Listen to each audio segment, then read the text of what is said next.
Baghdad شہر خدا جہاں زمانہ قدیم کی دھوپ اب بھی دیواروں پر جھلکتی ہے اور بازاروں کی گلیاں ایسی کہانیوں سے بھری پڑی ہیں جو صدیوں سے گردش کرتی رہتی ہے۔ اس شہر میں جہاں عدل و انصاف اکثر طاقتوروں کی تلوار کے نیچے دب جاتا تھا، ایک پرانی مگر خوبصورت دکان تھی بازار کے دل میں۔ اس دکان کا مالک مرزا قاسم تھا، ایک ایسا آدمی جس کا چہرہ ہمیشہ سکون کی چادر اوڑے رہتا۔ وہ اپنے والد کے زمانے سے ریشم کے کپڑوں کا تجارت کر رہا تھا، ہر سودا حلال، ہر بات ایمانداری سے بھری۔ مرزا قاسم کا ہاتھ کبھی نہ پھسلتا نہ دھوکا دیتا۔ ہر گاہک چاہے چھوٹا ہو یا بڑا اس کی نظر میں برابر تھا۔ اگر کسی کے پاس پیسے کم ہوتے تو قاسم مسکرا کر کہتے، بھائی اللہ جو دے گا وہ لے آؤ، حساب بعد میں چکاتے کہو جائے گا۔ اسی وجہ سے شہر والے اس کی عزت کرتے اور دکان ہمیشہ لوگوں سے گونجتی رہتی۔ لیکن جہاں روشنی ہوتی ہے وہاں سایہ بھی ہوتا ہے۔ شہر میں ایک لالچی اور دھوکہ باز تاجر سیٹھ جمال الدین رہتا تھا، جس کی دولت اور اثر و رسوخ غریبوں کی جائیدادوں کو نگلنے کے لیے کافی تھا۔ برسوں سے اس کی نظر مرزا قاسم کی دکان پر تھی، جو بازار کا سب سے سنہری ٹکڑا تھا۔ جمال الدین نے کئی بار اپنے ایجنٹ بھیجے، دگنی تگنی قیمت کی پیشکش کی، مگر قاسم ہمیشہ وینمریت سے انکار کر دیتے۔ کہتے، یہ دکان میرے آباء و اجداد کی نشانی ہے، حلال روزی کا ذریعہ۔ اسے بیچ کر اپنا ایمان خراب نہیں کر سکتا، مگر سیٹھ جمال الدین کے دل میں لالچ کا سانپ بس بز رہتا۔ اس نے انکار کو اپنی شان پر حملہ سمجھا اور سوچا اب سیدھا راستہ نہیں، دھوکے اور فریب سے یہ دکان اس کی ہوگی۔ ایک شام جب سورج ڈوب رہا تھا اور بازار کی رونق کم ہو رہی تھی، جمال الدین نے شہر کے قاضی کی عدالت میں جھوٹے گواہوں اور جعلی دستاویزوں کے ساتھ مقدمہ دائر کر دیا۔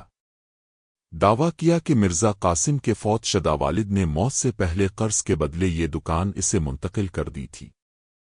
جب یہ خبر قاسم تک پہنچی تو ان کی روح کانپ اٹھی، کیونکہ وہ جانتے تھے کہ ان کے والد نے کبھی ایک پائی کا قرض نہ لیا تھا۔ مگر جمال کا جال گہرا تھا، اس نے قاضی کو چاندی کے سکوں اور سونے کی اشرافیوں سے خرید لیا تھا۔ اگلے دن عدالت میں قاسم نے سچائی کی آواز میں اپنی صفائی دی، مگر جھوٹے گواہوں نے قرآن پر قسمیں کھا کر ایسی جھوٹی گواہی دی کہ آسمان لرز اٹھا۔ انہوں نے قاسم کے والد کے انگوٹھے کے نشان کو دیکھ کر تسلیم کیا۔ مرزا قاسم نے ہاتھ جوڑ کر قاضی سے کہا، یہ سراسر جھوٹ ہے۔ میرے والد خاند مردہ تھے، انگوٹھے کا نشان کیوں لگاتے؟ اور انہوں نے زندگی میں قرض نہ لیا۔ آپ میرے حساب کتاب کی جانچ کر سکتے ہیں۔ مگر لالچ سے اندھے قاضی نے قاسم کو نظر انداز کر دیا اور فیصلہ سنایا کہ شواہد اور گواہ سیٹھ جمال الدین کے حق میں ہے، لہذا عدالت حکم دیتی ہے کہ مرزا قاسم غروب آفتاب تک دکان خالی کر دیں اور جمال الدین کو قبضہ سونپ دیں۔ اس فیصلے سے عدالت سبے ہو گئی اور قاسم کی آنکھوں سے آنسو بے قابو بہنے لگے۔ وہ سمجھ گئے کہ یہاں عدل فروخت کے لیے نہیں اور کمزوروں کی پکار طاقتوروں کے کانوں تک نہیں پہنچتی۔ دکان پر لوٹے تو دیکھا کہ جمال الدین اپنے محافظوں اور لاٹھیوں سمیت پہلے ہی پہنچ چکا تھا۔ جھوٹی مسکراہٹ کے ساتھ اس نے کہا، دیکھو مرزا، میں نے کہا تھا سب کی قیمت ہوتی ہے۔ اگر مان لیتے تو آج سڑک پر نہ ہوتے۔ قاسم نے گہری سانس لی، دکان کی دیواروں کو آخری بار چھوا جیسے پرانے دوست سے الوداع کہہ رہے ہوں، اپنے چند ضروری سامان کا بنڈل اٹھایا اور نکل گئے۔ آسمان پر کالا بادل چھا گیا اور ہوا میں عجیب سی اداسی پھیل گئی۔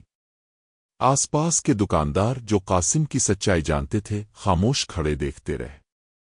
سیٹھ جمال کے خوف سے کوئی آگے بڑھنے کی ہمت نہ کر سکا۔ بازار کے بیچ کھڑے ہو کر قاسم نے اپنی برباد زندگی کو آخری بار دیکھا۔ آنسوؤں سے بھیگے آنکھیں آسمان کی طرف اٹھا کر ٹوٹے دل مگر مضبوط ایمان کے ساتھ انہوں نے کہا، اے کائنات کے رب، تم دیکھ رہے ہو آج میرے ساتھ کیا ہوا۔ جھوٹ جیت گیا اور سچ ہار گیا۔ آج ایک ظالم نے تمہاری دی ہوئی میری محنت مجھ سے چھین لی، مگر میرے رب تمہاری قدرت پر پورا یقین ہے۔ تمہاری عدالت میں دیر ہو سکتی ہے، اندھیر نہیں۔ میں اپنا کیس تمہاری بارگاہ میں پیش کرتا ہوں، کہہ کر وہ بھیڑ بھرے بازار سے منہ موڑ کر چل پڑے جہاں انہوں نے اپنی پوری جوانی گزاری تھی۔ اب وہ سڑک پر تھے، سر پر چھت نہیں، جیب میں پیسے نہیں اور دنیا دشمن لگ رہی تھی۔ मगर दिल में कहीं एक उम्मीद की चमक जल रही थी, वक्त बदलेगा। क्योंकि जब जुल्म की हदें पार हो जाती हैं तो फितरत खुद अपना हिसाब लेने आती है। इस दौरान सेठ जमाल अपनी नई दुकान में जीत का जश्न मिला रहा था, जो दरअसल उसकी अपनी तबाही थी। दूर एक कोने पर एक फटा पुराना आदमी, जिसने सब कुछ दूर से देखा था, सर हिलाकर बुड़बुड़ाया, कहानी अभी शुरू हुई है। इसकी बातें हुआ में घुल गईं, मगर मिर्जा कासिम की मुसीबतों की रात अभी शुरू हुई थी। जो कल बाजार का सबसे मुअज़्ज़ज़ ताजिर था, आज अपने ही शहर की सड़कों पर अजनबी बनकर भटक रहा था। रात गहरी होती जा रही थी, ठंडी हुआ सुइयों की तरह चुभ रही थी। कासिम ने सोचा कि अपने पुराने दोस्त करीम के दरवाजे पर दस्तक दें, जो अक्सर कहता था, मिर्जा तुम्हारी दोस्ती मेरी दौलत है। मगर शर्म और बेबसी से भर कर कासिम ने दरवाज़ा खटखटाया और हालात बताए तो करीम सेठ जमाल के खौफ और अपनी हिफाजत को देखकर मुंह फेर कर दरवाज़ा बंद कर दिया, कहते हुए, मुआफ करना भाई, अब ये दिन नहीं कि हुकूमत और सेठ जमाल से दुश्मनी कर सकें। इस बंद दरवाजे की आवाज़ ने कासिम के दिल पर एक और गहरा जख्म दे दिया। वो समझ गए कि जब जेब खाली हो जाए तो रिश्ते भी रेत की तरह फिसल जाते हैं।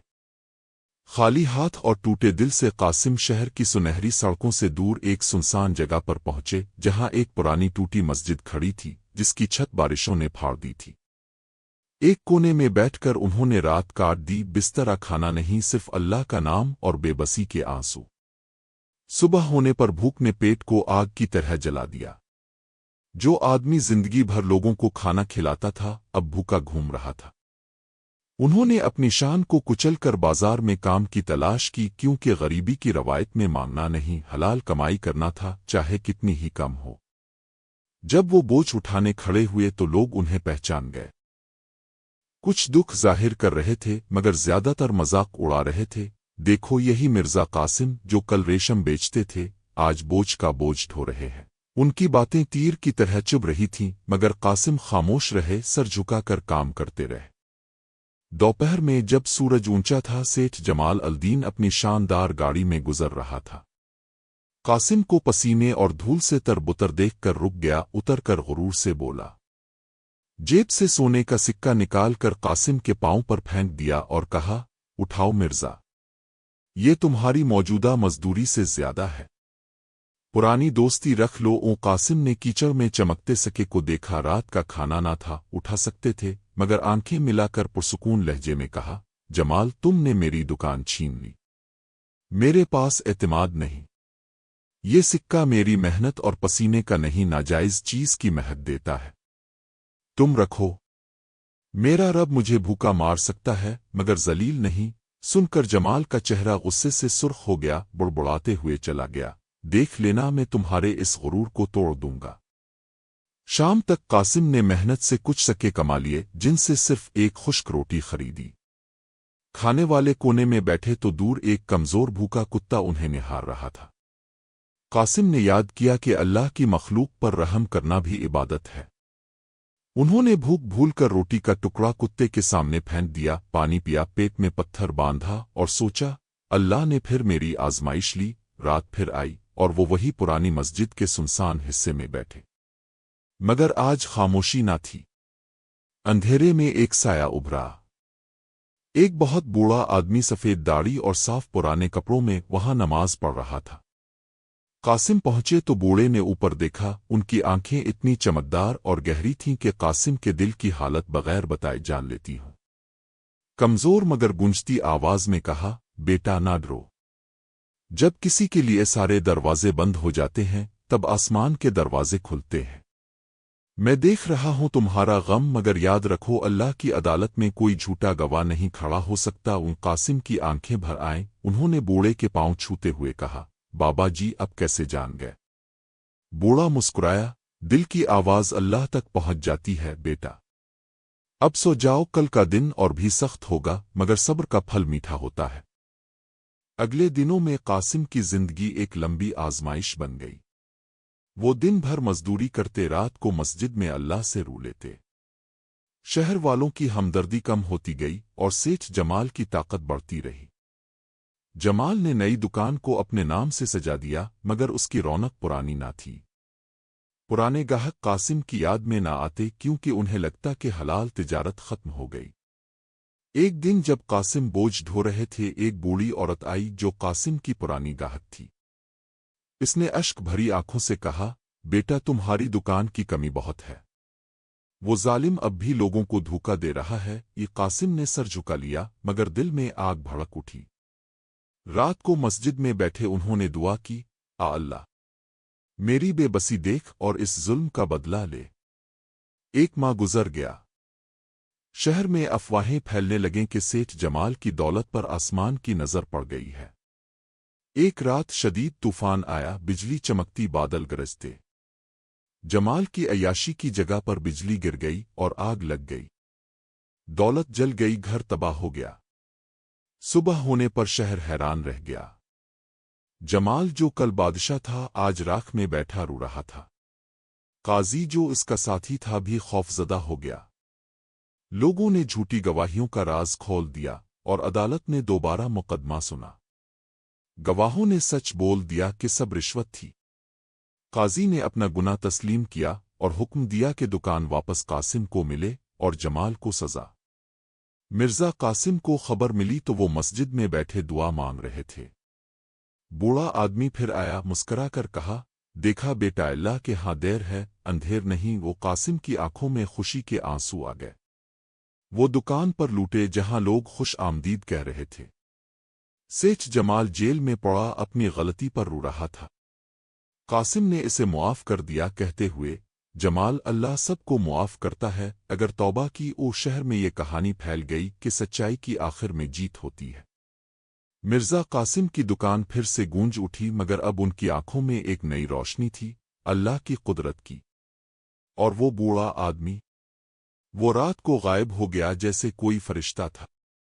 शहर वालों का यकीन पुख्ता हो गया कि अल्लाह हर आवाज सुनता है, हर जुल्म का हिसाब लेता है।